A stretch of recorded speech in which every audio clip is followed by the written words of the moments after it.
আসসালামু আলাইকুম এসএসসি 2024 শিক্ষার্থী বন্ধুরা, কেমন আছো তোমরা সবাই? আশা করি তোমরা সবাই খুবই ভালো আছো। তো তোমাদের মাঝে আমি আবারও হাজির হলাম নতুন একটা ভিডিও নিয়ে।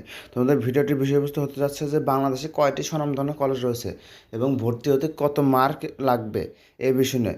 তবে তোমরা যারা আমার চ্যানেল নতুন রয়েছো আমার চ্যানেলটিকে সাবস্ক্রাইব করে দেবে এবং অলরেডি যারা সাবস্ক্রাইব করছো তাদেরকে অনেক ধন্যবাদ। এবং তোমাদের কলেজ ভর্তি বিষয়ক যে কোনো প্রয়োজনে আমার এই স্ক্রিনে দেওয়া হোয়াটসঅ্যাপ নাম্বারে তোমরা যোগাযোগ করতে পারো। তো কথা না বাড়ে ভিডিওটি শুরু করা যাচ্ছে। তোমাদের টপ 10 কলেজের মধ্যে সর্ব লাস্টে রয়েছে তোমাদের রংপুরের কারমাইকেল কলেজ। এখানে ভর্তি হতে তোমাদের 1100 থেকে 1120 মার্ক লাগবে।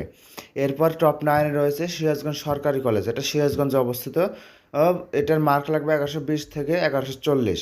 এর পরবর্তীতে রয়েছে সরকারি সিটি কলেজ রাজশাহীতে অবস্থিত, এটাতে মার্ক লাগবে 1200 থেকে 1230।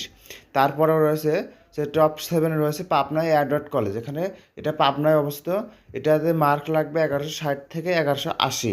এবং টপ 6 রয়েছে রাজশাহী সরকারি মহিলা কলেজ, এটা শুধু মেয়েদের জন্য, এখানে ভর্তি হতে 1190 থেকে 1220 মার্ক লাগবে।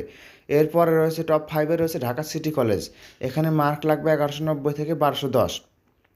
এরপরে টপ 4 রয়েছে Rajshahi new of degree college, এটা রাজশাহীতে অবস্থিত, এখানে ভর্তিতে মার্ক লাগবে 1220 থেকে 1240। এরপরে তৃতীয়তে রয়েছে সরকারি আজিজুল হক কলেজ, এটা বগুড়ায় অবস্থিত, এখানে জিপিএ 5 তো লাগবে এবং তোমাদের মার্ক লাগবে 1210-এর উপরে মার্ক লাগবে, তাহলে তোমরা ভর্তি হতে পারবে। এবং টপে 5 রয়েছে ঢাকা কলেজ, এখানে 1210 থেকে 1230 মার্ক লাগবে। এরপর রয়েছে রাজশাহী কলেজ, এখানে তোমাদের মার্ক লাগবে 1240 থেকে 1300, অর্থাৎ 1240-এর নিচে তোমরা ভর্তি হতে পারবে না এখানে।